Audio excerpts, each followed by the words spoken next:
రాజశేఖర రెడ్డి గారి ఇంట్లో ఎవరు తప్పుందండి? ఎందుకంటే మీరు అన్నిటి చాలా మంచి పాయింట్. ఆ రోజు వర్షం పడుతుంది, వెదర్ బాగాలేదని రిపోర్ట్ వస్తున్నా కూడా ఆయన బలవంతంగా వీఐపీ కాబట్టి చెప్పొచ్చు. ఆయన వీఐపీ అండి, మనకు అనవసరం. మనకి సబ్జెక్ట్, మనకి ఆయన పబ్లిక్ కోసం వెళ్తున్నారు అంతే, అనవసరం. ఆయన పబ్లిక్ కోసం ఎవరికి వెళ్ళినది. మనమందరం ఎందుకు ఒక సబ్జెక్ట్ గురించి ఉన్నాం అంటే, సబ్జెక్ట్ మీన్స్ ఒక వ్యక్తి, ఒక మహా వ్యక్తి గురించి ఉన్నాం మనం, అంతే. క్వశ్చనే లేదాడా. ఎందుకు మనం అట్లా ఎందుకు ఫీల్ కావాలి? అవును, వెళ్ళగానే రిలాక్స్ అవటానికా? కాదు.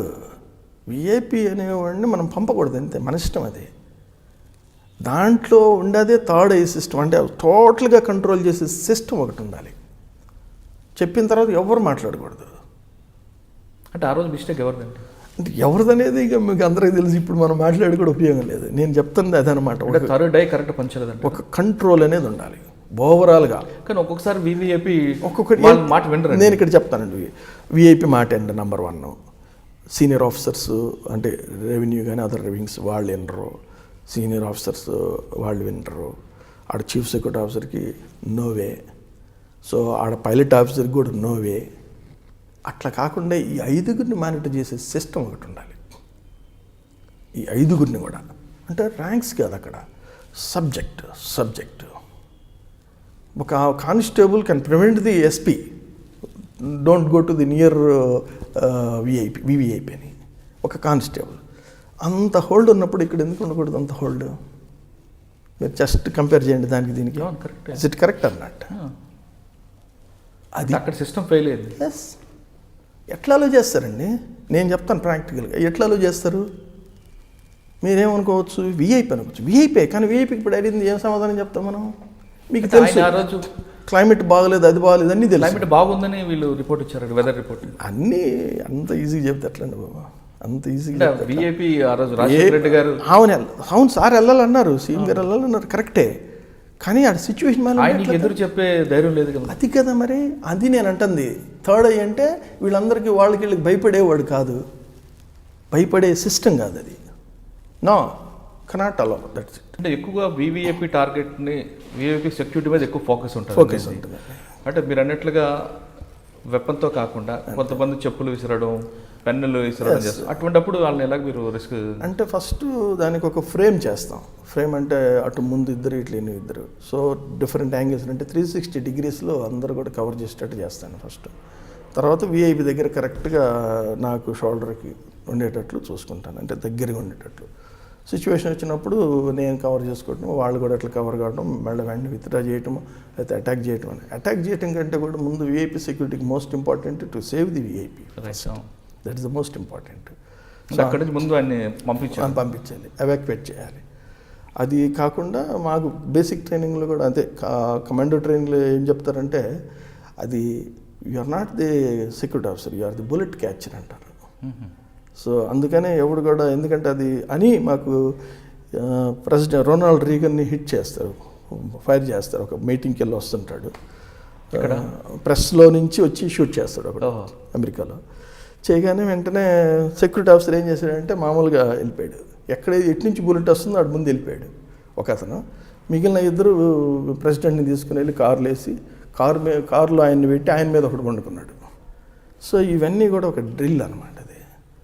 అది మాత్రం ఇన్సిడెంట్ జరిగింది. ఇన్సిడెంట్ జరిగినప్పుడు 6 బుల్లెట్లు వెళ్ళి అతను బాడీలోకి, బట్ లక్కీలే అతను saved. So he became hero. BP ఉంటుందా? బీపీ లేదు ఆ రోజుల్లో, బీపీ లేదు. బీపీ బుల్లెట్ ప్రూఫ్ మామూలుగా వేసుకుంటారు, కానీ కొన్ని సిచ్యువేషన్స్లో వేయరు. కానీ ఇప్పుడు ప్రతి సిచ్యువేషన్లో వేస్తున్నారు. అప్పుడేమో కొన్ని పబ్లిక్లోకి వెళ్ళేటప్పుడు కొన్ని సిచ్యువేషన్స్లో వేస్తారు. ఇప్పుడు కంపల్సరీది బీపీ. ఆ రోజులు అంత లేదు, రొనాల్డ్ రీగన్ ఆ టైంలో. సో బట్ ఇతను వెళ్ళిపోయాడు అంతే.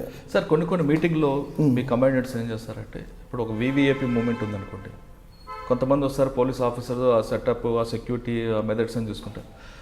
మీలాంటి వాళ్ళు ముందు వచ్చి చూసి ఏమైనా ప్రికాషన్ కూడా చెప్తారు. అంటే మీరు అన్నట్లుగా ఆ షోల్డర్ లెవెల్ ఎంత ఉండాలి, ఎన్ని బాటమ్స్ ఉండాలి, ఎన్ని వేస్ ఉండాలి అన్ని కూడా, ఎంట్రీ ఏంటి, ఎగ్జిట్, ఎమర్జెన్సీ అని చూస్తారు. ఒక్కోసారి వివిఐపితో పాటు వస్తారు సడన్గా. అంటే ముందే ప్లాన్ ఉండదు. అటువంటిప్పుడు మరి మీరు ఎలాంటి precaution? CPT, close proximity team వస్తుంది.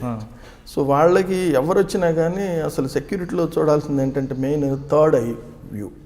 థర్డ్ ఐ వ్యూ ఏం చేస్తుందంటే ప్రతి ఈవెంట్ని కంట్రోల్ చేస్తాడు. ఆ సిస్టమ్ అనేది ఎప్పుడూ ఉండాలి. కొన్ని చోట్ల అది ఉండదు. బట్ అది ప్రతి ఒక్కొక్క వింగ్కి ఒక్కొక్క ఇన్ఛార్జ్ ఉంటాడు, దట్స్ ఓకే.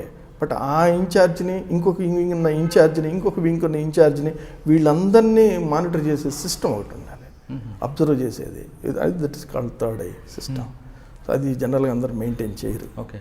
అది కానీ ఒక్కోసారి వీవీఐపీ జనాల్లోకి వెళ్ళిపోతుంటారు. అవునండి. మరి అప్పుడు అంటే వీఐపీకి జనాల్లోకి వెళ్ళే విధంగా ఇప్పుడు రాజీవ్ గాంధీ చనిపోవడానికి మెయిన్ రెండు కారణాలు. అనాథరైజ్డ్ పర్సన్స్ని అలో చేయటం ఒకటి, అన్ప్లాన్డ్. అదంతా ప్లాన్ లేకుండా. అంటే మనం ఆ ఎపిసోడ్కి వెళ్ళే ముందు ఇది ఒకసారి చెప్పండి. ఆ ఎపిసోడ్ చాలా ఇంట్రెస్ట్ ఉంటుంది. ఓకే.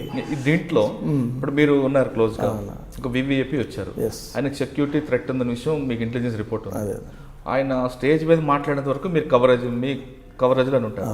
ఒక్కోసారి జనంలోకి వెళ్తుంటారండి, అంటే వాళ్ళు కావాలని కాదు, జనం వెళ్ళిపోతారు. అప్పుడు రిస్క్ ఉంటుంది కదా, చాలా రిస్క్. ఆ టైంలో ఎవరైనా వెపన్తో కాకపోయినా ఒక బూటో లేదా ఒక పెన్ను పేపర్ చెప్తుంటారు, అప్పుడు మీరు ఎలాగ వాళ్ళని సేవ్ చేస్తారు? అది మనం విఐపి మూమెంట్ అనే దాన్ని మనం రెస్ట్రిక్ట్ చేయాలి. నేను ఈవెన్ రాజీవ్ గాంధీకి చెప్పేసాను డైరెక్ట్, థ్యాంక్ యూ అండి. సో ఆయనకి చెప్పేసామండి, నేను ప్లీజ్ జీప్ మీద చెడి చేయ సార్ నైతే నై చూడితే అన్నాను. పట్టుకున్నాను ఒకసారి వైజాగ్లో దిగినప్పుడు, ఒకసారి ఒక విజిట్లో ఆయన జీప్ నుంచి కిందకి దిగి ఒక కొంతమంది కానిస్టేబుల్స్ పబ్లిక్ని కొడుతున్నారు లాఠీతోటి. సో దాన్ని ప్రివెంట్ చేయడానికి ఈయన దిగాడు వైజాగ్లో, ఎయిర్పోర్ట్కి నియర్ ఎయిర్పోర్ట్ ఇది జరిగిన ఇన్సిడెంట్. సో నేను వెంటనే నాకు టెన్షన్ వచ్చేసింది, వెంటనే ఆయన వాటేసుకుని నేనే చూడదు అన్నాడు. నై సాబ్ ఆప్ జీప్ మీద చెడు చేయి నైతే నేను చూడతాను అన్నాను.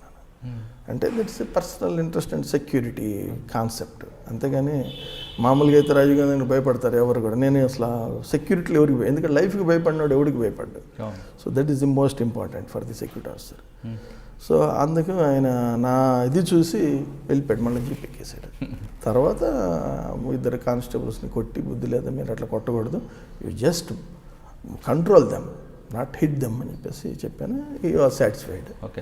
అంటే జనరల్గా వివిఐపిని సేవ్ చేయడం వరకే మీ డ్యూటీ, అంతే. ఆ ఎనిమిని రిమూవ్ చేయడం అనేది నెక్స్ట్ సెక్యూరిటీ వాళ్ళు చేసుకుంటారు. మన మెయిన్ కాన్సన్ట్రేషన్ అది ఉండాలి.